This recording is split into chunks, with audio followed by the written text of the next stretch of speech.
Ma'am, okay naman po ang inyong anak. Morning sickness lang po ang kanyang nararamdaman at normal lang po iyon sa mga buntis.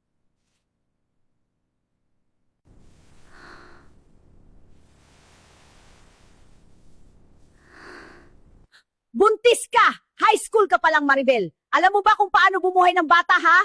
At sino ang tatay ng batang yan? Papuntahin mo dito sa bahay! Hindi ko alam kung sino ang ama nitong dinadala ko, ma. At hindi ko ito kasalanan, ma. Kasalanan mo ito. Kung hindi natin iniwan si Papa, hindi sana ganito ang buhay natin.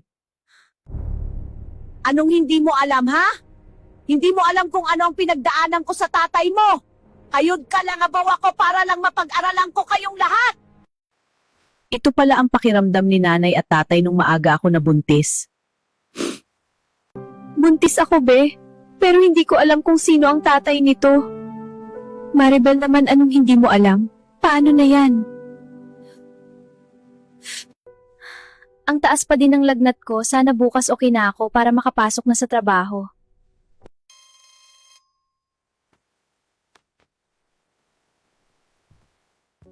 Sige, bukas magpapadala ako, kunin mo na lang pagtapos ng klase mo.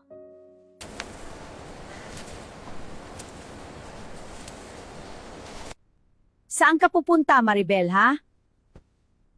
Pupunta ako kay Papa at hindi na rin ako mag-aaral.